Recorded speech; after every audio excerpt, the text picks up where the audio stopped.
हरे कृष्णा कृष्णा कृष्णा हरे हरे, हरे राम राम राम हरे हरे।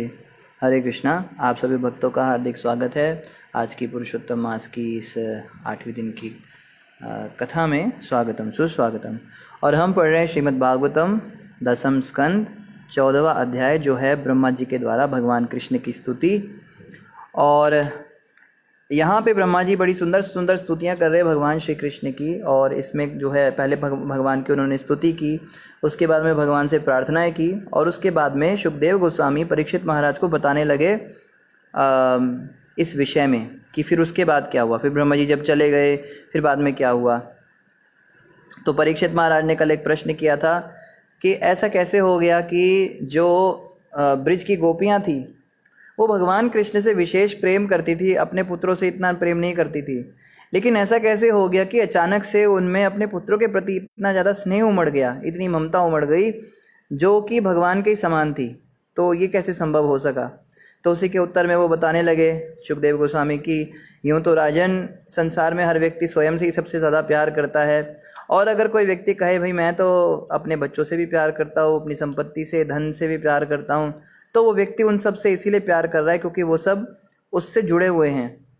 यानी कि जो मुझसे जुड़ा है उससे मैं प्रेम करूँगा। अल्टीमेटली मैं खुद से ही प्रेम करता हूँ। मुझसे जुड़े होने का मतलब कि मुझे अपने आप से प्रेम है, इसीलिए अपने से जुड़ी हर वस्तु से भी प्रेम है।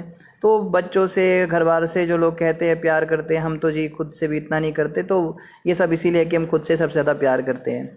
इसी की श्रृंखला में आज हम पढ़ेंगे श्रीमद् भागवत 10वें स्कंद अध्याय 14 और श्लोक संख्या 52 से प्रारंभ करेंगे। क्या कह रहे हैं सुखदेव गोस्वामी। हे राजाओं में श्रेष्ठ, जो लोग शरीर को ही अपना सर्वस्व मानते हैं उनके लिए वे वस्तुएं जिनका महत्व शरीर के लिए होता है कभी भी शरीर जितनी प्रिय नहीं होती। तो इस पे हमने कल भी चर्चा की थी कि वास्तव में जो शरीर को ही सब कुछ माने बैठे हैं वो अपने शरीर से कोई कॉम्प्रोमाइज़ नहीं करते। शरीर सबसे ज़्यादा ज़रूरी है, इंद्रिय तृप्ति सबसे ज़्यादा ज़रूरी है, मौज मस्ती सैर सपाटा ये सबसे ज़्यादा ज़रूरी है। और इसको करने के लिए वो कोई भी पाप करते हैं, वो किसी के साथ भी झूठ फरेब करते हैं, किसी के साथ में भी चोरी करते हैं, चाहे ये करते हैं, पक्षपात करते हैं, कुछ भी करके बस अपनी इंद्रिय तृप्ति, अपनी मौज मस्ती बंद नहीं होनी चाहिए। यदि मनुष्य शरीर को मैं ना मानकर मेरा मानने की अवस्था तक पहुंच जाता है तो वह निश्चित रूप से शरीर को अपने आप जितना प्रिय नहीं मानेगा। यही कारण है कि शरीर के जीर्ण शीर्ण हो जाने पर भी जीवित रहते जाने की आशा प्रबल रहती है। तो यहाँ पे कहा जा रहा है कि वास्तव में जब व्यक्ति शरीर को मैं ना मानकर मेरा माने, कि वास्तव में शरीर मैं नहीं हूँ, शरीर तो मेरा है। जैसे कई बार होता है ना कि बच्चे लोग जो वीडियो गेम्स खेलते हैं उनको ज़्यादा इसका पता होगा। पबजी की लोगों को लत लग जाती है। पबजी गेम जो है उसमें क्या होता है, या ऐसे और भी पहले गेम्स होते थे, उसमें कोई सोनिक होता था, मारियो होता था, थॉर होता था। जो बहुत ज़्यादा खेलते हैं ना उन गेम्स को, वो अपने आप को वही व्यक्ति समझने लगते हैं, वो एक दूसरी दुनिया में चले जाते हैं, वो खुद को वही समझने लगते हैं कि एक्चुअली में मैं एक सोल्जर हूँ और मुझे मिशन दिया गया इतने लोगों को मारने का। तो जब वो गोली का बटन दबाता है तो एक्चुअली में उसको लगता है कि हाँ गोली जो है लग रही है, लोग मर रहे हैं। ये हिंसा को बढ़ावा देता है, इससे उसके मन के अंदर एक शटल रूप में आ जाता है कि मैं वो व्यक्ति हूँ।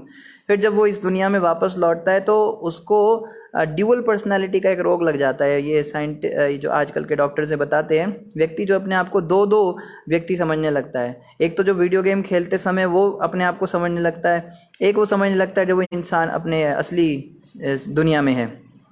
तो कई बार वो कंफ्यूज हो जाता है, वो समझ नहीं पाता कि मैं इस समय गेम खेल रहा हूँ या मैं असली संसार में व्यवहार कर रहा हूँ। इसीलिए हम देखते हैं, फैक्ट्स भी बताते हैं कि पबजी खेलने वाले जो बच्चे हैं वो अक्सर बहुत सारे अपने माँ बाप के साथ हिंसा करते हुए पाए गए, क्योंकि उनको वो पबजी नहीं खेलने दे रहे थे।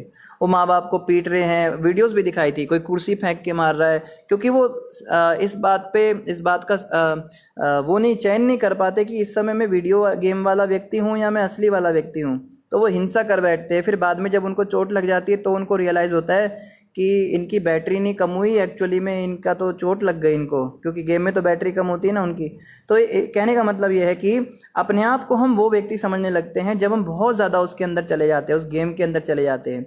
इसी प्रकार से इस संसार में जब आत्मा इस शरीर के अंदर प्रवेश की तो आत्मा के अंदर ड्यूअल नेचर था उस समय।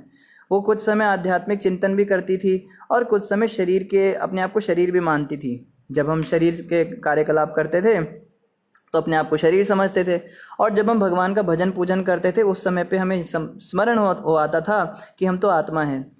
लेकिन जो बच्चे मान लीजिए 24 घंटे गेम ही खेल रहे हैं, वो बाहर आ ही नहीं रहे गेम से, तो वो अपने आप को तो पूरी तरह भूल जाएंगे ना कि वो हैं क्या। इसी प्रकार से हम इस शरीर में इतने इतने इतने समय से रहने की वजह से, इतनी योनियों में भटकने की वजह से, इतने हजारों जन्मों से इस शरीर के अंदर रहने के कारण क्या हुआ, खुद को शरीर ही मानने लगे। कह रहे ना कि मनुष्य शरीर को मैं मानकर चलता है कि मैं ये शरीर हूँ, बट एक्चुअली में मैं ये तो ये शरीर हूँ ही नहीं, ये शरीर मेरा है, मैं एक आत्मा हूँ और आत्मा इसके अंदर बैठी है। इस अवस्था तक जब कोई व्यक्ति पहुँचता है तो वह निश्चित रूप से शरीर को अपने आप जितना प्रिय नहीं मानेगा, वो व्यक्ति इस चीज़ से बाहर निकल पाएगा। हम कई बार प्रश्न करते हैं ना, ये सारे पॉइंट्स ना बड़े इंपॉर्टेंट हैं, यहाँ पे क्वेश्चंस के आंसर दे रहे हैं जो बहुत बेसिक डाउट्स हमारे अंदर होते हैं। जैसे एक प्रश्न उठता है कि यहाँ पे सुखदेव गोस्वामी कहते हैं कि शरीर से आसक्त है, शरीर कोई मैं माने बैठा है, अपने बच्चों से प्यार है, अपनी पत्नी से प्यार है, दूसरों से प्यार नहीं है। तो कोई कहे इसका सोल्यूशन क्या है? इसका सोल्यूशन ये है कि व्यक्ति क्या करे, वो शरीर को मैं ना मानकर मेरा मानने की अवस्था तक पहुंच जाए। किसी तरह से वो ये समझ ले कि मैं ये शरीर नहीं, आत्मा हूँ। ऐसा करने से ऑटोमेटिकली क्या होगा, संसार में जो इतनी आसक्ति हमारी है, अपना पराये का जो भेद है बहुत ज़्यादा दिमाग के अंदर, और ये जितनी भी बुराइयां हैं ये सब समाप्त हो जाएंगी। यही कारण है कि शरीर के जीर्ण शीर्ण हो जाने पर भी जीवित रह जाने की आशा प्रबल रहती है। बुढ़ा कोई हो ना, बुढ़ा बिल्कुल सिकड़ा हुआ बुढ़ा, और दांत मुंह में दांत नहीं, सिर पे बाल नहीं, पेट में आंत नहीं है, और बुरी हालत है उसकी, वो भी कैसी कैसी हरकतें करता है, क्या बताएं आपको। सड़क पे खड़ा हुआ बीड़ियाँ फूक रहा है और हुक्के फूक रहा है। हमारे तो यूपी के गांव जो होते हैं वहाँ जितने भी बुढ़े बुढ़े होते हैं सब इकट्ठे खाट डाल के बैठते हैं, चारपाई, उसको मंजी कहते हैं यहाँ पे। वो खाट डाल के बैठे रहते हैं और उनके हुक्के भरती रहती है उनकी बहुएं, बस दिन भर उसमें तम्बाकू भरती रहती हैं और बस हुक्के पीते रहते हैं, धुएँ निकालते रहते हैं। तो इतने जीर्ण शीर्ण शरीर हो गए और उनके शरीर में कुछ नहीं होता, उनके शरीर में बिल्कुल मांसपेशियां भी नहीं बचती, बिल्कुल हड्डियां बाहर आ जाती हैं, पर हुक्का पीने की ऐसी लत लगी रहती है उन लोगों को, और गालियां उनके मुंह से ऐसे निकलती हैं, किसी को आवाज़ भी देंगे तो गाली निकाल कर देंगे। तो खैर कोई बुरा तो मानता नहीं, बुढ़े बेचारे, पर कहने का मतलब ये है ऐसी अवस्था में भी मरने की इच्छा नहीं होती उनकी, अभी भी जीना चाहते हैं, अभी भी जीवित रहने की इच्छा प्रबल रहती है। इसका कारण यही है कि स्वयं को शरीर माने बैठे हैं। और आगे क्या कह रहे हैं, इसलिए हर देहधारी जीव को अपना आप स्वात्म ही सर्वाधिक प्रिय है और इसी की तुष्टि के लिए यह समस्त चराचर जगत विद्यमान है। या देखो क्या कह रहे हैं कि इसलिए हर देहधारी जीव को अपना स्वात्म ही सर्वाधिक प्रिय है। जैसे हमने कल भी चर्चा की थी, बंदरिया वाला जो उदाहरण दिया था बीरबल ने अकबर को, वास्तव में हर व्यक्ति को सबसे ज़्यादा स्वयं ही प्रिय है, अपना ही आत्म प्रिय है। मतलब कि मैं सबसे ज़्यादा ज़रूरी व्यक्ति हूँ अपने लिए, इस दुनिया के अंदर मुझसे इम्पॉर्टेंट कोई व्यक्ति नहीं है। इसीलिए हम देखते हैं ना कि जब हमारे को कोई कुछ भी बोल देता है तो हम कितना गुस्सा करते हैं, इसने ऐसा कैसे बोल दिया। और वही बात जब हम दूसरे को बोलते हैं तो हम कहते हैं इसमें क्या बड़ी बात कर दी हमने, ऐसा भी क्या बोल दिया। आप कभी सोचिएगा इसको बैठकर, वही सेम चीज़ होगी। तो इससे पता लगता है कि हम उसको तो कम इम्पोर्टेंस दे रहे हैं और अपने आप को ज़्यादा इम्पोर्टेंस दे रहे हैं कि मैं बहुत इंपॉर्टेंट व्यक्ति हूँ, मुझे ऐसा नहीं बोलना चाहिए था। इसी को कहा ना चाणक्य पंडित ने, आत्मवत् सर्वभूतेषु। पंडित के 4 लक्षण बताए हैं उन्होंने, 3 लक्षण बताए हैं। पंडित जो हम कहते हैं ना, पंडित जी आ गए, पंडित जी आ गए, पंडित जी पूजा कराइए, या कोई लोग हमें भी पंडित जी बोल देते हैं। पंडित का मतलब क्या होता है, चाणक्य पंडित ने बताया, आत्मवत् सर्वभूतेषु, जो हर व्यक्ति को अपने जैसा समझे, कि अगर इस बात के बोले जाने पर मुझे दुख लगेगा तो मैं भी ये बात दूसरों को क्यों बोलूं, उन्हें भी दुख लगेगा। मुझे ये चीज़ बड़ी प्रिय है कि कोई मेरे आगे मेरी सेवा करे तो दूसरे को भी अच्छा लगेगा, इसलिए मैं उसकी सेवा करूं। ऐसे करके जो व्यक्ति जिएगा, ज़्यादा ना मुश्किल नहीं है। हम देखो यहाँ पे एक चीज़ और समझने की है, थोड़ा सा टॉपिक से भटक रहे हैं, पर आजकल जो प्रॉब्लम चल रही है ना सबसे ज़्यादा, कि झगड़े बहुत हो रहे हैं, फैमिली के अंदर प्रॉब्लम्स होती है, पति पत्नी के झगड़े होते हैं, माँ में और बच्चे में झगड़े होते हैं, पिता के साथ नहीं बनती, और जो बूढ़े माँ बाप होते हैं उनके साथ नहीं बनती, बॉस के साथ में नहीं बनती, कोई भी है, फ्रेंड्स के साथ में वो हो जाता है। तो हम लोग कहते हैं भाई क्या करे क्या प्रभु जी, कुछ बताइए हमें, रिलेशन खराब ही होता चला जा रहा है, झगड़े निपट नहीं रहे, समझ नहीं आता इनको चाहिए क्या, ये चाहते क्या है मुझसे, मुझे आज तक ये नहीं पता लगा। मैं ऐसा करती हूँ तो ऐसा हो जाता है, या मैं ऐसा करता हूँ तो ये ऐसा कहती है, समझ नहीं आता। कुछ नहीं करना है, बहुत सिंपल है, बस एक प्रिंसिपल फॉलो करिए, आत्मवत् सर्वभूतेषु। जो जो आपको अच्छा लगता है, जो आपके साथ आप व्यवहार चाहते हैं कि हमारे साथ कोई ऐसा करे, है ना, क्या चाहते हैं हम, बिस्तर पे बैठे हैं और सामने से एक चाय का प्याला आ जाए, हैं, या कोई खाने का पूरा वो ले आए, और गिफ्ट्स हमें बड़े अच्छे लगते हैं, कोई गिफ्ट दे दे, सरप्राइज गिफ्ट दे दे, या कोई हमारा जन्मदिन मना ले। ये सब चीज़ें खैर भौतिक स्तर की बात हो रही है, मगर कहने का मतलब ये है हमको यही सब अच्छा लगता है, तो सामने वाले के साथ वही सब कर दो ना। इतना करने मात्र से क्या होगा, सारे रिलेशंस अच्छे हो जाएंगे। ऑफ कोर्स हमें ये भगवान के साथ अप्लाई करना है फॉर्मूला कि जो जो चीज़ें हमें अच्छी लगती है ये सब हमें भगवान के लिए करना है। हमें बढ़िया बढ़िया खाना पसंद है तो हम भगवान के लिए बढ़िया बढ़िया खाना बनाएं। हमें बहुत अच्छे अच्छे ड्रेसेस पहननी पसंद है तो हम भगवान को सुंदर सुंदर श्रृंगार कराएं। हमको सुगंधित द्रव्य अपने शरीर पर लगाना पसंद है तो भगवान को इत्र लगाएं। तो ये सब चीज़ें अगर हम भगवान के साथ करेंगे तो उनके साथ हमारा रिलेशन ऑटोमेटिक अच्छा हो जाएगा। और यही भक्ति है। भक्ति का ये मतलब नहीं है कि नियम पढ़ लिए, कायदे कानून पढ़ लिए और आरती घुमा रहे हैं, जय जगदीश हरे गा रहे हैं और बस एक टाइम पास हो रहा है और एक फॉर्मेलिटी हो रही है, हैं? तो कभी दिवाली की पूजा, कभी होली की पूजा, बस एक फॉर्मेलिटी के लिए होती है। वो जो ऐसे कुर्ता पजामा पहन के घूमते हैं। और मैं तो आपको अपनी बात बताऊं, जब तक दिवाली की पूजा होती थी ना, बस मेरा तो ध्यान मिठाई के डब्बों पे होता था। मेरी माँ कहती थी इनको अभी खा नहीं सकते जब तक पहले पूजा नहीं हो जाती इनकी। और मैं इतना डेस्परेट रहता था, पूजा करो पूजा करो पूजा करो, जल्दी करो जल्दी करो। मेरे घर वाले सोचते थे कितना धार्मिक बच्चा है, देखो पूजा सबसे पहले इसको पूजा करवानी है। और उन्हें क्या पता पूजा क्यों करवानी है जब तक पूजा नहीं होगी तब तक मिठाई खाने को मिलेगी नहीं। तो हमारे लिए बस एक फॉर्मेलिटी हो जाती है वो, हमको उसके पीछे का भाव नहीं पता कि हमें मिठाइयाँ खाना कितना पसंद है, इसलिए हम भगवान को खिला रहे हैं।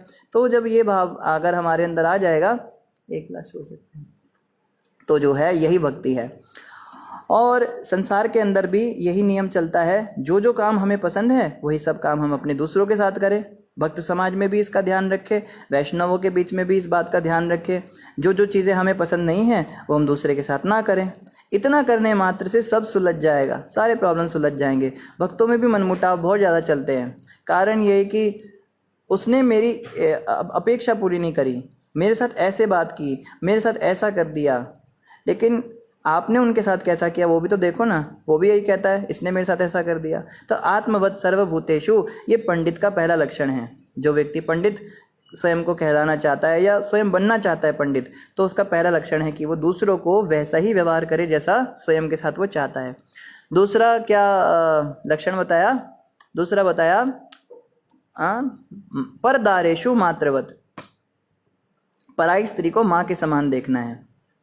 चाणक्य पंडित ने ये नहीं कहा कि अगर उम्र से छोटी है तो उसको बहन या बेटी बनाओ, माँ के समान देखना है।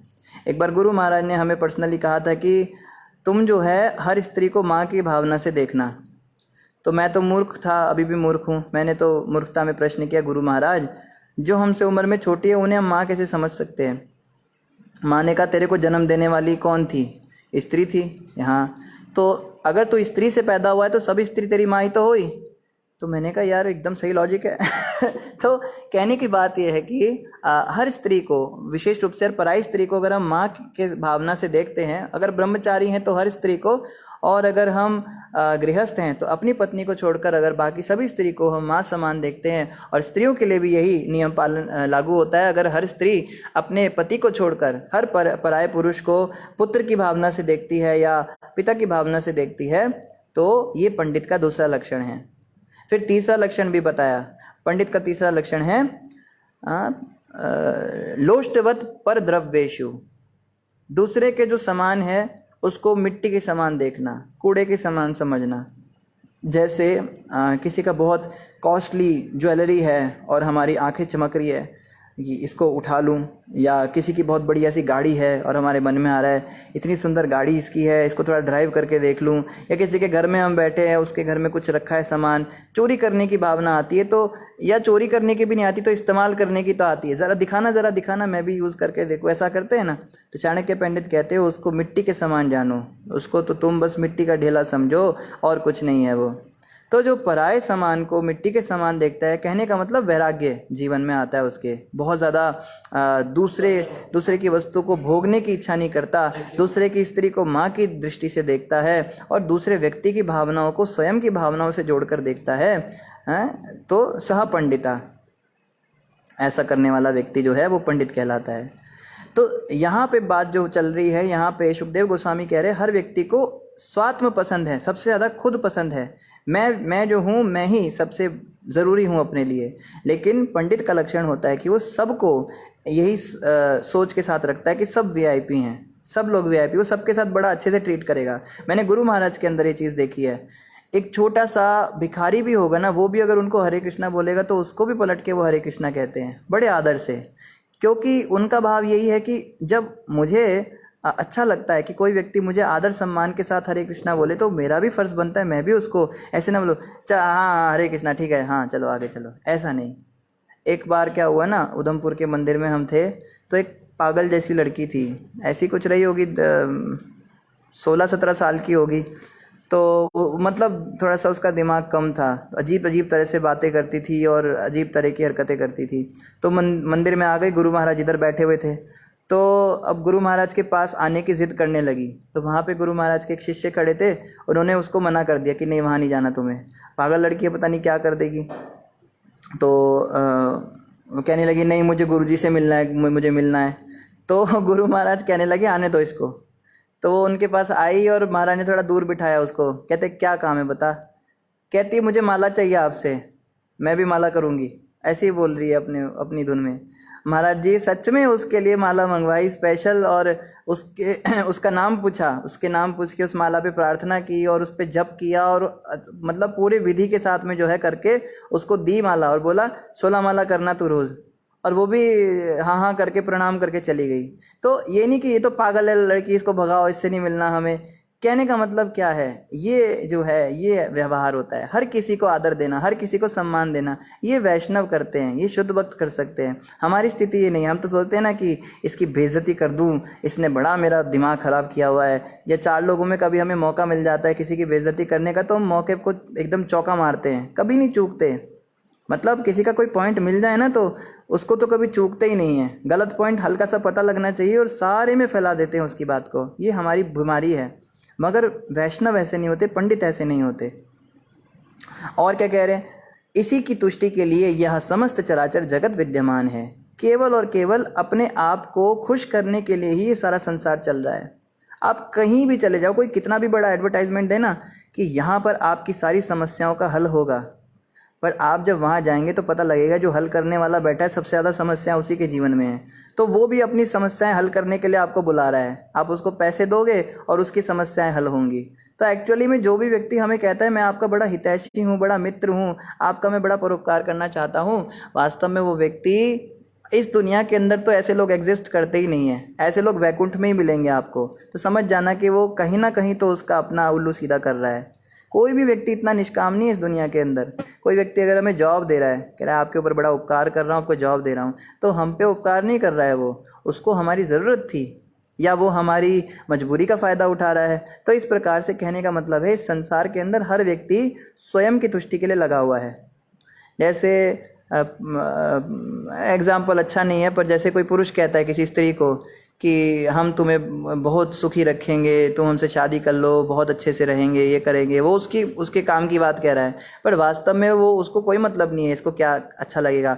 वो उसको चाहता है कि ये मेरे साथ रहे तो मैं खुश रहूँगा, उसके लिए वो उसको इस तरह से बोलता है। जैसे पॉलिसी बेचने वाले होते हैं ना, हमारी माता जी एक पॉलिसी एजेंट का उसने 1-2 साल काम किया था, ज़्यादा तो नहीं।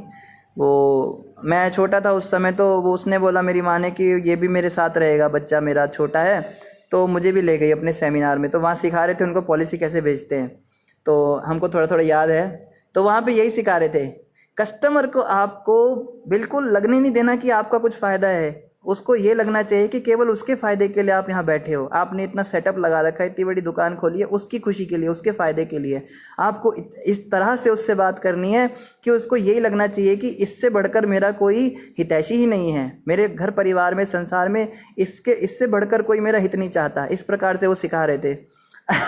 तो इस संसार में अगर कोई व्यक्ति हमारे सामने आके बोलता है ना कि हम आपका बहुत भला करना चाहते हैं, तो समझ जाइए भैया इस दुनिया में तो ऐसे लोग हैं नहीं। हाँ, कोई वैष्णव है, कोई संत है, कोई भक्त है, वो ऐसा सोच सकते हैं, वैष्णव ऐसा सोच सकते हैं, लेकिन संसारी व्यक्ति वो तो कभी सोच ही नहीं सकता। भूल जाइए इस बात को, चाहे माता हो, पिता हो, भाई हो, बहन हो, कोई भी हो। आगे कहते, तुम कृष्ण को समस्त जीवों की आदि आत्मा करके जानो, वे अपनी अहेतु की कृपावश समस्त जगत के लाभ हेतु सामान्य मानव के रूप में प्रकट हुए हैं। ऐसा उन्होंने अपनी अंतरंग शक्ति के बल पर किया है। अब प्रश्न उठता है कि भगवान श्री कृष्ण इस दुनिया में क्यों आते हैं। इस पर हमने कई बार चर्चा की है। कृष्ण भगवान अपने भक्तों पर कृपा करने के लिए आते हैं। तो यहाँ पे कोई ये ना सोचे कि कृष्ण भी लगता है अधूरे रहते हैं अपने धाम में, इसलिए उनको यहाँ पे अपनी प्रसन्नता के लिए आना पड़ता है। नहीं, कृष्ण का ऐसा स्वभाव नहीं है। कृष्ण या उनके भक्तों का स्वभाव है वो परोपकारी हैं वास्तव में। कृष्ण भगवान गीता में कहते हैं, सुहृदम सर्वभूतानाम, मैं ही सबका सच्चा सुहृद हूँ। सर्वभूतानाम, सर्वभूतानाम का मतलब होता है हर किसी का। ये नहीं बोला कि सुहृदम आत्मभक्तानाम, कि अपने भक्तों का मैं सुहृद हूँ। कृष्ण कहते हैं सर्वभूतानाम, कोई मेरी भक्ति करे ना करे, मुझे माने ना माने, कोई किसी और मज़हब में चला जाए, कोई अपना धर्मांतर कर ले, कोई कुत्ते की योनि में पैदा हो जाए, कोई शूद्र बन जाए, कोई ये बन जाए, कोई गरीब हो जाए, या कोई मेरे को गाली निकाले, कृष्ण कहते हैं मुझे फ़र्क नहीं पड़ता। अगर कृष्ण के अंदर भी ऐसे भाव उत्पन्न होने लगे तो उनमें हमें फ़र्क क्या रह जाएगा। कृष्ण कभी भी भेदभाव नहीं करते।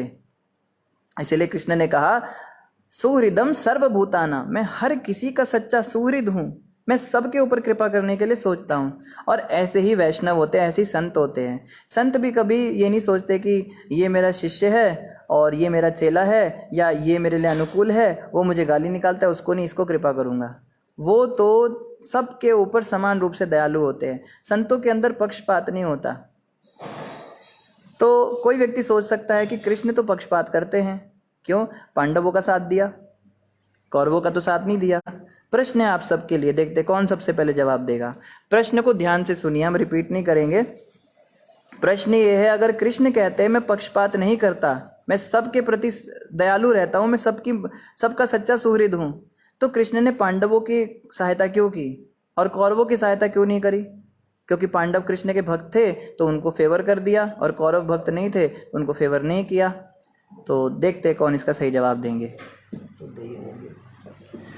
तो आगे क्या कह रहे हैं, भगवान कृष्ण क्या करते हैं, ऐसा उन्होंने अपनी अंतरंग शक्ति के बल पर किया है। कृष्ण अपनी अंतरंग शक्ति के बल पर इस संसार में आते हैं हम पर कृपा करने के लिए। कृष्ण को ज़रूरत नहीं है हमारी, हमको ज़रूरत है उनकी।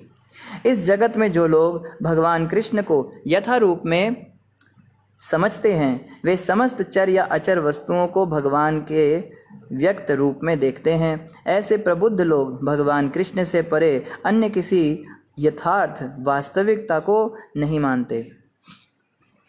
तो यहाँ पे कहा जा रहा है कि इस जगत में जो लोग भगवान कृष्ण को यथा रूप में समझते हैं, वे समस्त चर तथा अचर वस्तुओं को भगवान के व्यक्त रूप में देखते हैं। जो लोग भगवान कृष्ण को सही में समझते हैं, इसका मतलब यथा रूप शब्द का मतलब आया एज इट इज़। कृष्ण को जो एज इट इज़ जानता है ना, यानी कि कृष्ण को कोई कोई एज आई थिंक भी जानता है। इस संसार में हर व्यक्ति, लोग कहते हैं ना कि मुझे कृष्ण के बारे में सब कुछ पता है। हम जाके बोलते किसी को कि हम कृष्ण भक्त हैं, आपको कुछ बताने आए, अरे अरे हम सब जानते हैं कृष्ण के बारे में, शुरू से लेके उसके पैदा होने से मरने तक की सारी बात पूछ लो, यहीं पे फेल हो गया। कृष्ण तो ना पैदा होते ना मरते, तू कैसे कह रहा है उनके पैदा होने से मरने तक की सारी बात हमसे पूछ लो। तो लोग सोचते हैं कि उन्हें कृष्ण के बारे में सब कुछ पता है, मगर उन्हें यथा रूप में नहीं पता। यथा रूप में अब हम कहें, हमको फिर कैसे पता लगेगा प्रभु जी कि हमें कृष्ण के बारे में एज इट इज़ पता है या एज आई थिंक पता है? हमें भी लगता है, मैं अपनी बात करूँ, मुझे लगता है मैं कृष्ण को काफ़ी कुछ जानता हूँ कृष्ण के बारे में। तो कैसे पता लगेगा कि मैं कृष्ण को यथा रूप में जान पाया हूँ या अभी भी मैं कृष्ण को अपने हिसाब से समझ रहा हूँ? तो देखो इसका क्या तरीका बताया। इसका लक्षण है। अगर कृष्ण को कोई एज इट इज समझ गया, कोई यथारूप समझ गया, तो उसके अंदर ये चीज़ होनी चाहिए। या आप सभी अपने, या हम सभी अपने अपने अंदर चेक कर सकते हैं कि हमारे साथ ऐसा होता है क्या। क्या बता रहे हैं सुखदेव गोस्वामी?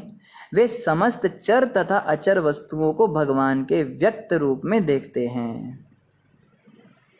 जितनी भी वस्तुएं हैं उन सब को कृष्ण के व्यक्त रूप में देखते हैं। कृष्ण के शरीर के अंदर ये सब कुछ है, ऐसा समझते हैं। ऐसे प्रबुद्ध लोग भगवान कृष्ण से परे अन्य किसी यथार्थ वास्तविकता को नहीं मानते। कृष्ण के अलावा वो कभी मानेंगे ही नहीं किसी चीज़ को, क्योंकि ये सारी जो सृष्टि है ना, कृष्ण की शक्ति है। एक बार कहीं नल खुला हुआ था, प्रभुपाद जी अपने शिष्यों के साथ जा रहे थे ऐसी सड़क पे, तो एकदम से रुक गए प्रभुपाद जी और अपने एक शिष्य को अपनी छड़ी लेके चलते थे। प्रभुपाद जी अपनी जो वॉकिंग स्टिक होती है, छड़ी से ऐसे इशारा किया एक शिष्य की तरफ, तो वो शिष्य जाके नल को बंद करके आया और फिर चलने लगे। तो एक दूसरे शिष्य ने पूछा, प्रभुपाद ये नल तो किसी और ने ऐसे ही चला रखा था, ये हमारा नल थोड़ा है, आपने क्यों इसको बंद करने के लिए बोला? प्रभुपाद कहते हैं ये जो पानी है ये कृष्ण की शक्ति है, हमें इसको बर्बाद नहीं करना है। ये भाव होता है भक्तों का, वो हर चीज़ को कृष्ण की शक्ति समझते हैं। कहीं बाहर भी ऐसा नहीं सोचते कि मेरे घर के अंदर तक मैं सीमित रहूँगा, मेरे घर के बाहर कोई कुछ भी करे मुझे क्या मतलब। वो यही सोचते हैं अगर बाहर भी कोई व्यक्ति मिसयूज़ कर रहा है, पानी का मिसयूज़ कर रहा है, बिजली का मिसयूज़ कर रहा है, अग्नि का मिसयूज़ कर रहा है, या पैसों का मिसयूज़ कर रहा है, तो संतों को चिंता होती है कि कृष्ण की शक्ति को बर्बाद कर रहा है। तो कृष्ण से हर चीज़ को जोड़ के वो जो है चलते हैं। हमारे एक आचार्य थे प्रभुपाद जी के गुरु महाराज, उनका नाम था श्रीला भक्ति सिद्धांत सरस्वती ठाकुर। वो इतने स्कॉलर थे, इतने पढ़े लिखे थे। लाइब्रेरी के अंदर कौन सी किताब कहाँ रखी है, उसके कौन से पेज पे क्या लिखा है, उन्हें सब पता होता था। उनको कहते थे वॉकिंग एनसाइक्लोपीडिया। उनको हर चीज़ का, हर फील्ड का नॉलेज था। साइंस क्या, केमिस्ट्री क्या, बॉटनी क्या, फिजिक्स क्या, मैथमेटिक्स क्या, अर्थशास्त्र क्या, आयुर्वेद क्या, ज्योतिष विज्ञान क्या, सूर्य सिद्धांत नाम की तो उन्होंने पुस्तक लिखी थी अपने बचपन में। और उन्हें उनकी खासियत थी क्या, उन्हें कोई भी टॉपिक आप दे दो ना, कोई भी वर्ड दे दो, वो उससे कृष्ण की एग्जिस्टेंस को प्रूव कर सकते थे।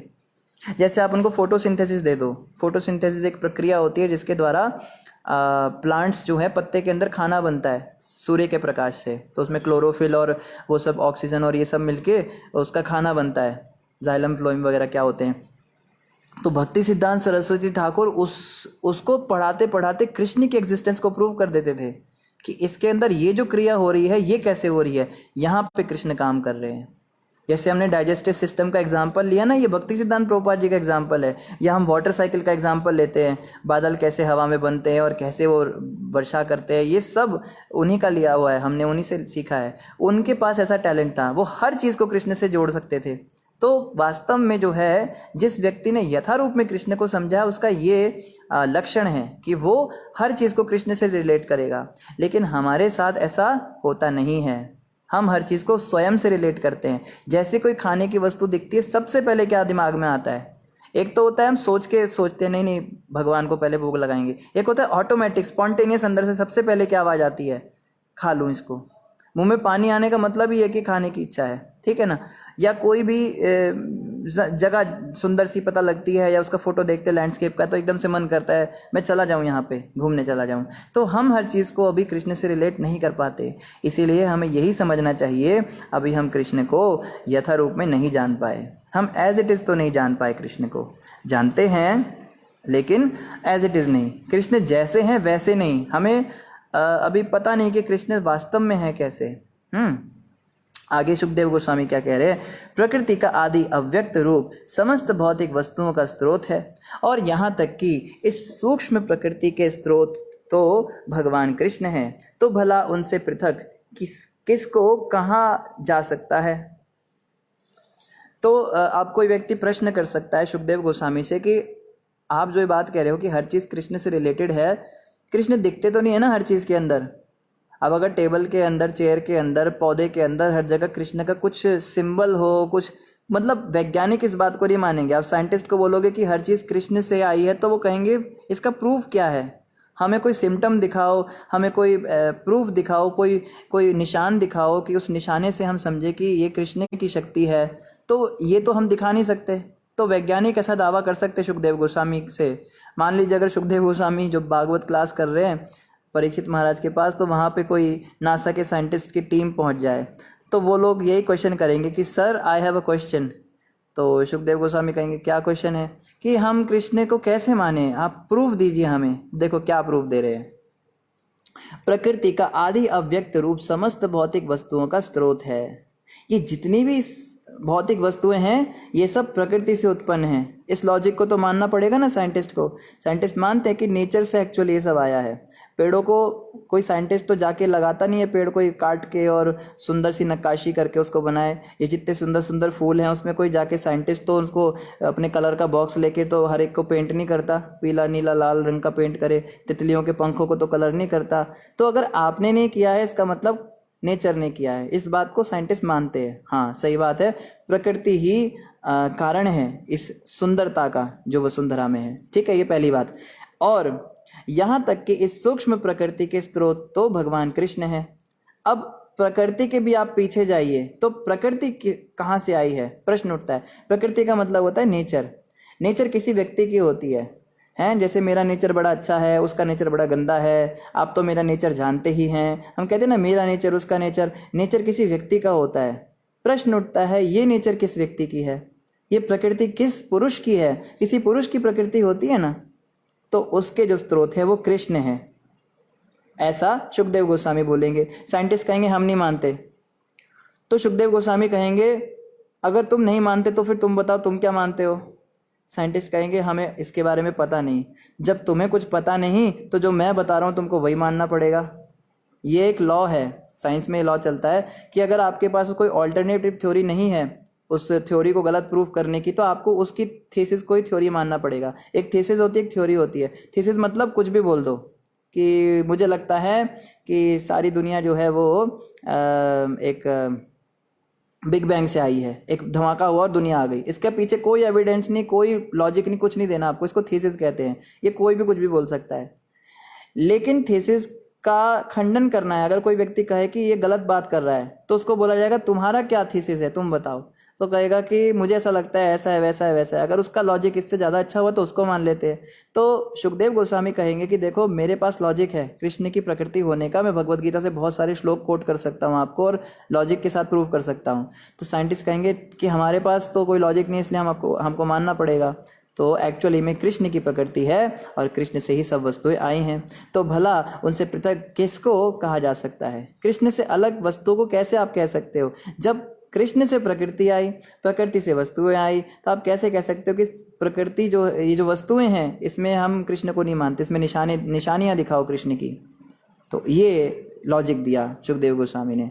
भागवतम जो है ना बहुत ही साइंटिफिक है, अगर कोई पढ़ने का प्रयास करे। हम तो खैर किसी योग्य नहीं है, प्रभुपाद जी की, गुरु महाराज जी की कृपा से थोड़ा बहुत प्रयास करते हैं तो हमें समझ में आता है कि देखो कितने डायमेंशंस के अंदर हम जा सकते हैं। जो व्यक्ति जितना ज़्यादा उस पर कृपा होगी वो उतना ज़्यादा इन बातों को और साइंटिफिकली समझ सकता है। आगे क्या कह रहे हैं?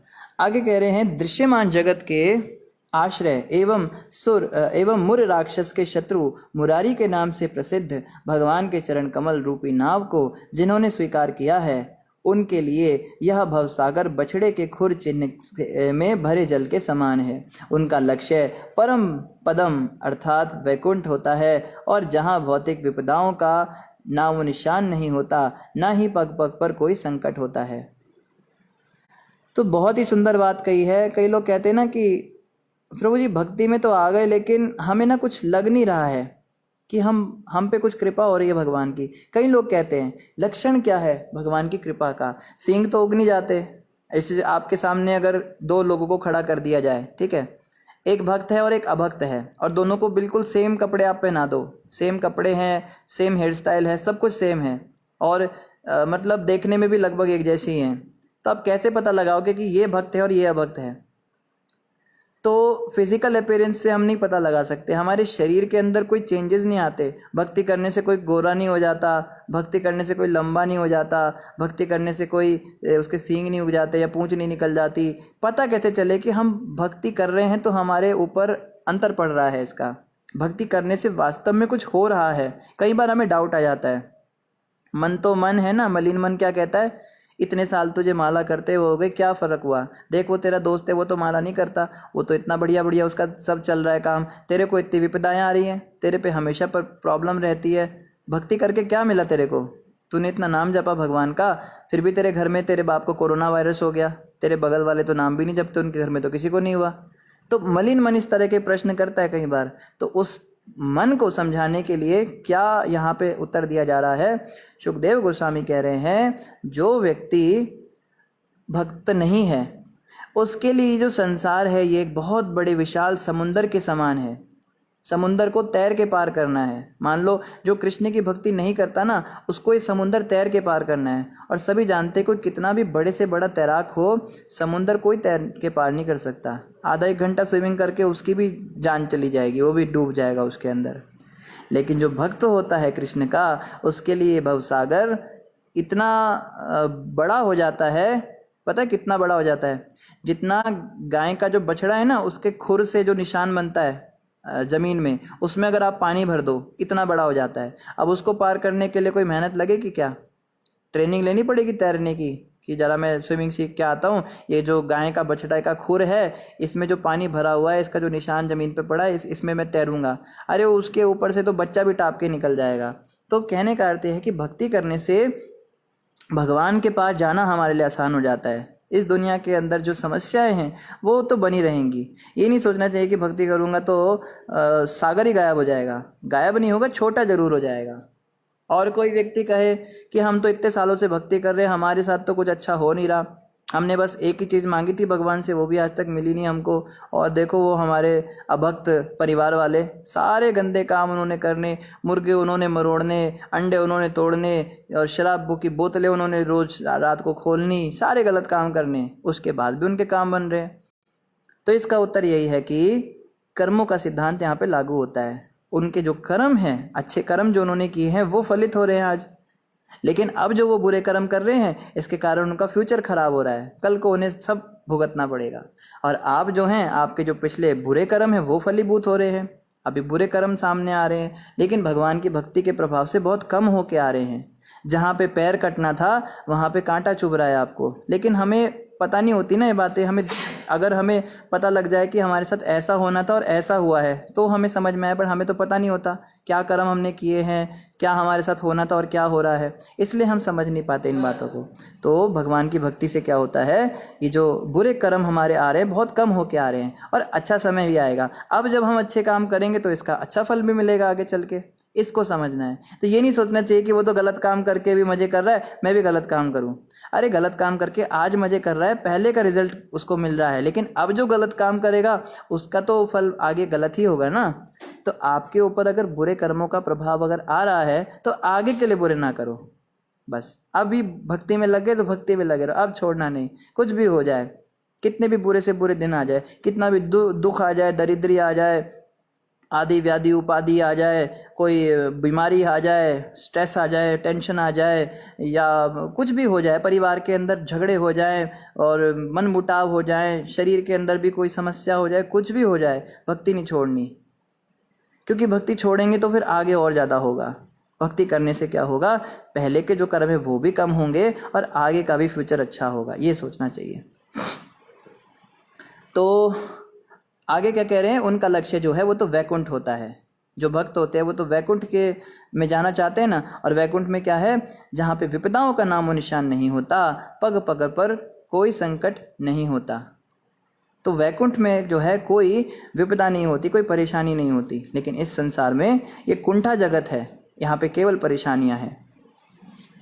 आगे कह रहे हैं, चूँकि आपने मुझसे पूछा था इसलिए मैंने भगवान हरि की उन लीलाओं का संपूर्ण वर्णन किया जो उन्होंने अपनी आयु के 5वें वर्ष में संपन्न की थी, किंतु 6ठा वर्ष लगने तक प्रशस्त नहीं हुई थी। तो यहाँ पे सुखदेव गोस्वामी की बातों से पता लगता है कि जो ब्रह्म विमोहन लीला हुई ये तब हुई जब भगवान कृष्ण 5 साल के थे। तो 5 साल की उम्र में भगवान ने इतने बड़े अघासुर नाम के अजगर को मारा था। 5 साल की उम्र में ही भगवान कृष्ण ने ब्रह्मा जी को अच्छे खासा लेसन दिया था, उनको पाठ पढ़ाया था। और 5 साल की उम्र के अंदर अंदर ही भगवान कृष्ण ने ये सारी लीलाएं की थी, सारे बालकों का रूप लिया था और बछड़ों का रूप लिया था। फिर क्या कह रहे, मुरारी द्वारा ग्वाल बालों के साथ संपन्न इन लीलाओं को यथा अघासुरवध, जंगल की घास पर बैठकर भोजन करना, भगवान द्वारा दिव्य रूपों का प्राकट्य तथा ब्रह्मा द्वारा की गई अद्भुत स्तुति को जो भी व्यक्ति सुनता है या उनका कीर्तन करता है, उसकी सारी आध्यात्मिक मनोकामनाएं अवश्य पूरी होती हैं। तो ये फल है इस ब्रह्म विमोहन लीला के बाद की जो ब्रह्मा जी के द्वारा स्तुति है जो हम पढ़ रहे हैं अभी, इसको सुनने का। तो क्योंकि हमने पुरुषोत्तम मास के कारण सीधा 14वां अध्याय लिया है, तो इस 14वें अध्याय में खाली स्तुतियां हैं। पर यहाँ पे सुखदेव गोस्वामी कह रहे हैं कि जो व्यक्ति भगवान के द्वारा अघासुर के वध की लीला को पढ़ेगा या सुनेगा, जो जंगल की घास पर बैठकर भोजन करने वाली लीला को पढ़ेगा या सुनेगा, और भगवान द्वारा दिव्य रूपों का प्राकट्य तथा ब्रह्मा द्वारा की गई अद्भुत स्तुति को जो भी व्यक्ति सुनता है या उनका कीर्तन करता है, तो चारों में से एक तो हमने किया है, अद्भुत स्तुति तो हम पढ़ ही रहे, हमने पढ़ी ना ब्रह्मा जी की। तो इससे क्या होता है, उसकी सारी आध्यात्मिक मनोकामनाएं अवश्य पूरी होती हैं। तो आध्यात्मिक कोई भी मनोकामना हम करते हैं, भक्ति में आगे बढ़ना है, जो भी हम इच्छा करते हैं वो अवश्य पूरी होगी, ऐसा सुखदेव गोस्वामी ने हमें आश्वासन दिया है यहाँ पे। इस प्रकार व्रज भूमि में आंख में चौनी का खेल खेलते, खेल में ही पुल बनाते, बंदरों की तरह कूद फांद करते तथा अन्य किसी की खेलों में लगे रहकर बालकों ने अपना बाल्यकाल बिताया। तो भगवान कृष्ण ऐसे ही छोटे मोटे जैसे वो खेलते हैं ना, हाइड एंड सीक खेलते हैं या आँख में चोली खेलते हैं, छोटे बच्चे बंदरों की तरह कूदते हैं बच्चे, इस तरह के खेल खेलने लगे भगवान। अभी तो ब्रह्मा जी को लेसन दे दिया ना भगवान ने, तो बाकी सारे देवताओं को देने की ज़रूरत ही नहीं है। अब जब देवता लोग को पता लगा कि भाई ब्रह्मा जी के साथ ऐसा हो गया, ब्रह्मा जी भ्रमित हो गए भगवान कृष्ण को देखकर, तो कृष्ण को कोई बंदर की तरह उछलते हुए देखे, चाहे भगवान कृष्ण को कोई उल्टी सीधी हरकत करते हुए देखे, बहुत बहुत ज़्यादा सावधान रहते थे देवता। अरे भैया पता है ना ब्रह्मा के साथ क्या हुआ था, अभी इनको देख के हंसना भी नहीं है, वो बस खाली प्रणाम ही करते थे भगवान को, इतने घबरा गए थे। और ब्रह्मा जी की तो हालत ही मत पूछिए, अभी अभी इतना खौफनाक मंजर देखा है ब्रह्मा जी ने। आपको पता है ब्रह्मा जी इतने ज़्यादा घबरा गए थे, इतने ज़्यादा घबरा गए थे, पता नहीं अब क्या होने वाला है। जैसे कई बार होता है ना कि मान लीजिए हमारे ऑफिस के अंदर हम अपने बॉस के खिलाफ किसी को कुछ बोल देते हैं, मान लीजिए हमने बहुत ही ऑफेंसिव लैंग्वेज, बहुत गंदी गंदी बातें बोली, और आपको अचानक से पता लगा कि उस व्यक्ति ने वो सारी रिकॉर्डिंग कर ली और बॉस को जाके सुना दी, तो कितना डर लगता है ना, कितना ऐसा लगता है बस अब तो ऐसी हालत हो गई थी ब्रह्मा जी की। बॉस के बारे में जाके उन्होंने कृष्ण के बारे में जाके बोला ना अपने दूतों को, तो कृष्ण को तो सब पता लग गया। तो ब्रह्मा जी बहुत ही घबराए हुए थे जब कृष्ण के पास आए, और चारों माथे उनके बारी बारी से धरती पर लग रहे थे उस समय कहते हैं, और 8 आंखों से आंसू निकल रहे थे, और तब उन्होंने ये स्तुतियाँ की थी भगवान की। पर चलो कृष्ण तो बड़े दयालु हैं, कृष्ण भगवान ने जब ब्रह्मा जी की प्रार्थनाएं और स्तुतियाँ सुनी तो कृष्ण ने उनको माफ़ कर दिया, कृष्ण ने उनको कोई दंड नहीं दिया। हालांकि बताने वाले भक्त ऐसा भी बताते हैं कि जब चैतन्य महाप्रभु की लीला हुई थी, तो चैतन्य गौर लीला क्या है, कृष्ण लीला ही गौर लीला है, तो चैतन्य महाप्रभु कृष्ण ही हैं, बलराम जी जो हैं वो नित्यानंद बन गए थे, और उसी लीला में ब्रह्मा जी भी आए थे। महाप्रभु की लीला में सारे पार्षद आए थे भगवान के, तो ब्रह्मा जी जो हैं वो हरिदास ठाकुर के रूप में आए थे। श्री हरिदास ठाकुर जी की जय। हरिदास ठाकुर जी के विषय में हमने पहले पढ़ा था कि उनको 22 बाजारों में कोढ़े लगे थे। तो प्रामाणिक संतों ने तो नहीं बताया, लेकिन कुछ वैष्णवों से हमने सुना है कि वो कोढ़े इसीलिए लगे थे क्योंकि उनको उनकी गलती का पनिशमेंट अब मिला था, ब्रह्मा जी के रूप में जो उन्होंने गलती की थी उसके पनिशमेंट के स्वरूप में। लेकिन क्योंकि वो भक्त बन गए थे भगवान के, हरिदास ठाकुर जी तो नामाचार्य हैं, उनसे तो उनकी कृपा से तो दूसरों को नाम में रुचि मिलती है, इसलिए भगवान ने उनको ये सारे कोढ़े जो हैं सहन करने की शक्ति भी दी थी, उनको दर्द नहीं हो रहा था। सारे के सारे कोढ़े भगवान महाप्रभु ने अपनी पीठ पर ले लिए थे, उनके शरीर पर कोई किसी प्रकार का घाव या ऐसा दर्द नहीं था। तो इन्हीं शब्दों के साथ ग्रंथराज श्रीमद् भागवतम की जय। तो हमने एक प्रश्न किया था, प्रश्न दोबारा से हम रिपीट कर देते हैं। प्रश्न ये था कि जब भगवान कृष्ण ऐसा क्लेम करते हैं कि मैं किसी के साथ पक्षपात नहीं करता, मैं सबके प्रति बराबर रहता हूँ, तो कृष्ण ने कौरवों का साथ ना देकर पांडवों का साथ क्यों दिया, उनको क्यों युद्ध जितवाया? और हमने देखा बहुत खतरनाक तरीके से झूठ बोलकर और चीटिंग करके भी कृष्ण ने पांडवों को जिताया था। तो इसका जो सबसे पहला जवाब हमारे पास आया है, वो दिया है सबसे पहला जवाब दिया है गौरव शर्मा जी ने। गौरव शर्मा जी ने कहा है धर्मा धर्मा। तो प्रभु जी धर्मा धर्मा मतलब हम यही समझ रहे हैं, आप ये कहना चाहते हैं कि भगवान धर्म की स्थापना करने के लिए आए थे, इसलिए भगवान ने देखा कि धर्म की साइड तो पांडवों की है और कौरवों की साइड अधर्म है, और मैं तो आया हूँ यहाँ पे धर्म की स्थापना करने, तो इसलिए मुझको पांडवों का साथ देना चाहिए। तो आपका बिल्कुल सही जवाब है, इसमें कोई शक नहीं है। लेकिन हमारा जो प्रश्न था थोड़ा सा ये भी आप सही समझे, बट उसमें जो मेन इंग्रेडिएंट था हम ये जानना चाहते थे, कृष्ण ने पक्षपात क्यों किया, कौरवों के साथ ना देकर और पांडवों का साथ क्यों दिया। ऑफ कोर्स भगवान धर्म की स्थापना करने आए थे, अगर कौरव धर्म की तरफ होते तो कृष्ण कौरवों का साथ दे देते, लेकिन कृष्ण ने पक्षपात क्यों किया। पांडवों का साथ तो चलो इसलिए दिया धर्म की तरफ थे, लेकिन जो अधर्म की तरफ थे वो भी तो उनके बच्चे थे, उनका भी मदद करना चाहिए था, थोड़ा मदद इनका भी कर देते, थोड़ा मदद उनका भी कर देते। तो वैसे आपका प्रश्न का आपका उत्तर बिल्कुल सही है, इसमें कोई शक नहीं। और हिमानी माता ने आंसर दिया है अर्जुन वो surrender to Krishna ji but Kaurav नहीं थे। तो हिमानी माता जी बिल्कुल सही आपने जवाब दिया। अर्जुन जो था वो भगवान के प्रति समर्पित था। भक्त जो होते हैं ना समर्पित रहते हैं भगवान के प्रति, और कौरव भगवान की तरफ समर्पित नहीं थे। तो जैसे एक बड़ा अच्छा उदाहरण यहाँ पे दिया जाता है कि एक माँ है, उसको हम देखते हैं, वो जैसे ट्रेन में कभी चढ़ रही है, सोचिए बहुत गरीब सी कोई औरत है, बहुत ही कोई लेबर क्लास है, और वो जनरल के डब्बे में चढ़ने की कोशिश कर रही है, और यूपी बिहार की ट्रेन है कि उसकी छत पे भी लोग बैठे हुए हैं और दरवाजे पे लटके हुए बाहर तक, और उसका टारगेट है मुझे कैसे भी करके अंदर घुसना है इस ट्रेन के। तो आप सोच सकते हो उसके लिए कितना बड़ा टास्क है ये। अब उसके साथ दो बच्चे भी हैं, एक बच्चा जो है वो 2 साल का है मान लीजिए, और दूसरा बच्चा 12 साल का है। तो उस औरत ने 2 साल के बच्चे को तो गोद में ले रखा है और 12 साल के बच्चे को उंगली से पकड़ा रखा है।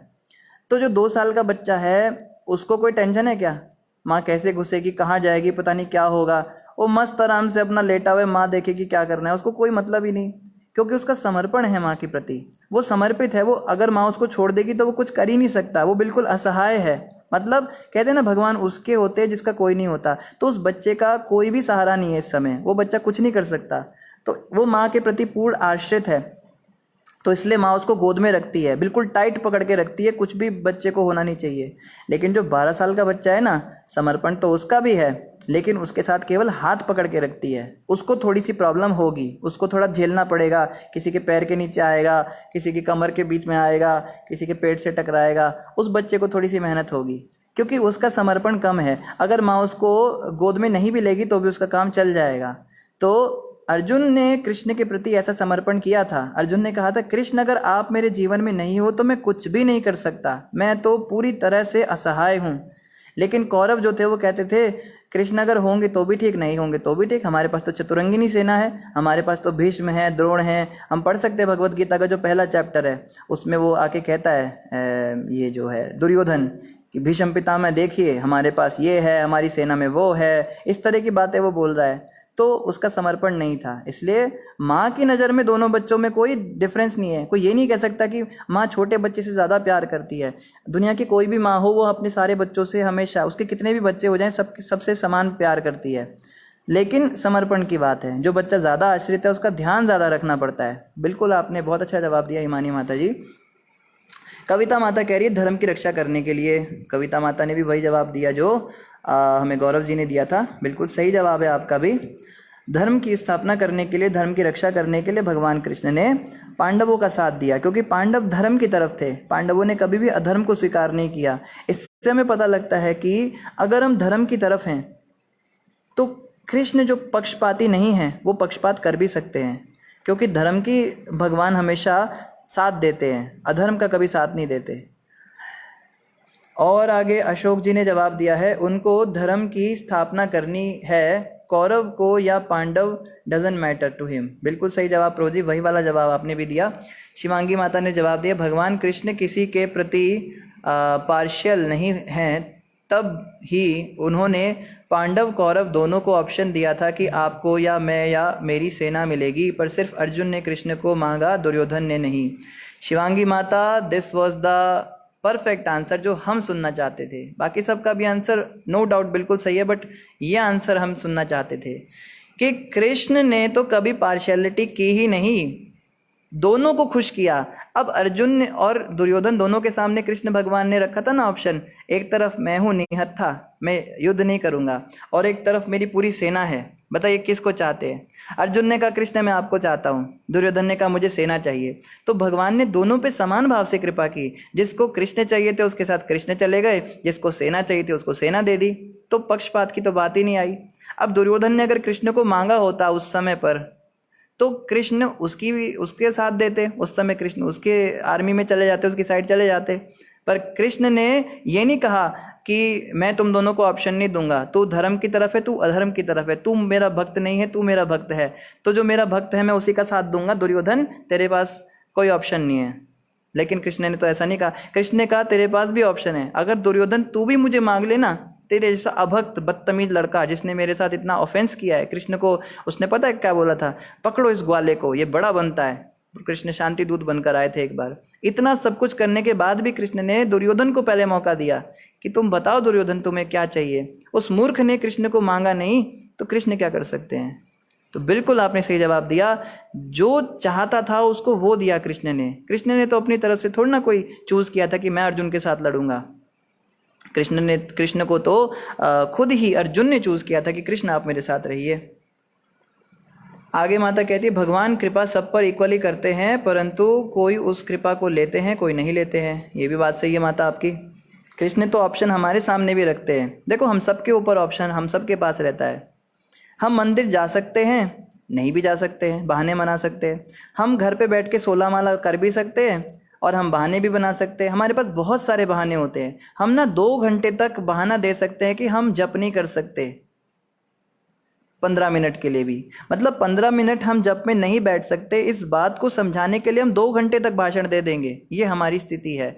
उस 2 घंटे में जप नहीं करेंगे तो हम जो है बहाने मारते हैं। बहुत सारे बहाने हमें मिल भी जाते हैं, लेकिन हमेशा ऑप्शन हमारे हाथ में रहता है। हम चाहे तो जप कर सकते हैं, चाहे तो नहीं कर सकते। हम चाहे तो भागवत पढ़ सकते हैं, हम चाहे तो भागवत नहीं पढ़ सकते। हम चाहे तो गंदे काम कर सकते हैं, हम चाहे तो भक्तों के साथ रह सकते हैं। ये ऑप्शन हमेशा हमारे पास है। कृपा तो कृष्ण की हम सबके ऊपर इक्वल है। जैसे दुर्योधन को दिया था ना ऑप्शन, तुम मुझे भी मांग सकते हो, मेरी सेना को भी मांग सकते हो। सेना मतलब भगवान की माया और कृष्ण मतलब भक्ति। तो हमारे पास ये ऑप्शन हमेशा होता है। हम चाहे तो क्लब में और पब में जाके भी नाच सकते हैं, हम चाहे तो मंदिर में संकीर्तन में भी नाच सकते हैं। हम होटलों में जाके गंदी चीज़ें खा सकते हैं, मंदिर में जाके प्रसाद भी खा सकते हैं। तो बिल्कुल सही बात आपने कही माता। कृपा तो सब पे भगवान कर रहे हैं, सबको ऑप्शन देते हैं, मगर कोई उसको स्वीकार करता है अर्जुन की तरह, कोई उसको नकार देता है, दुर्योधन बन जाता है। तो कृष्ण भी क्या कर सकते हैं। कीर्ति माता कहती है क्योंकि पांडवों ने सभी धर्मों का त्याग करके भगवान की शरण ली थी। बिल्कुल सही जवाब कीर्ति माता आपका भी, कि जो भगवान कृष्ण की शरण लेगा सब कुछ छोड़ के असहाय हो जाएगा। जैसे वो बच्चा था जिसने माँ की शरण ले रखी है, तो अब माँ का टेंशन हो जाता है कैसे घुसूं इस भीड़ के अंदर, कैसे इस बच्चे को सुरक्षा दूं। उसके बच्चे को कोई हाथ भी लगाए तो वो सबसे पहले उसका ध्यान देती है। तो जो समर्पित होगा कृष्ण के प्रति, जैसे अर्जुन और बाकी पांडव समर्पित थे, तो कृष्ण की ये ड्यूटी बन जाती है कि उनकी तो मुझे टेक केयर करनी पड़ेगी। कृष्ण भगवान ने गीता में एक श्लोक भी कहा है। कृष्ण भगवान गीता में कहते हैं, मुझे वो श्लोक तो याद नहीं है, उसका अर्थ इस प्रकार से है कि यूं तो मैं किसी के साथ पक्षपात नहीं करता, लेकिन जो मेरे प्रति समर्पित होते हैं उनका मुझे ध्यान रखना पड़ता है, क्योंकि मेरे बिना उनका गुजारा चलेगा नहीं। मैं उनका ध्यान नहीं रखूंगा तो कोई दूसरा उनका है नहीं। ये होता है समर्पण भाव। और कीर्ति माता आगे कहती है ब्रह्मा जी बहुत डर गए थे और इसलिए वो भगवान के आगे जाने से डर रहे थे, तो वो गाय को अपने आगे रख कर गए थे, क्योंकि गाय भगवान को अति प्रिय है। बिल्कुल बहुत अच्छी बात माता आपने कही। वैसे हमने ये सब इंद्र के विषय में सुना था कि इंद्र ने सुरभि माता को बोला था कि गौ माता आप मेरे साथ चलो, कृष्ण मुझसे बहुत नाराज़ हैं, जब गोवर्धन लीला हुई थी भगवान की।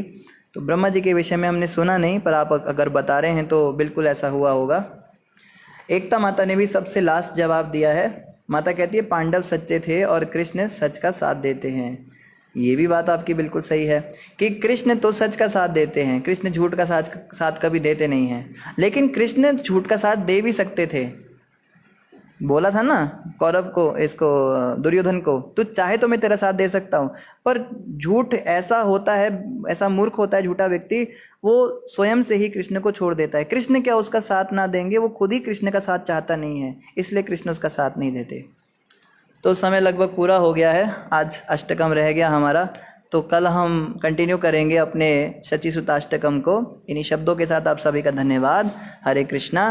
किसी का कोई प्रश्न हो तो कमेंट पर पूछ सकते हैं, और दोनों लिंक आपको मिल ही जाएंगे, तो उसको भी आप क्लिक कर सकते हैं। ग्रंथराज श्रीमद् भागवतम महापुराण की जय। जगत गुरु श्रील प्रभुपाद की जय। गौर भक्त वृंद की जय। हरे कृष्णा।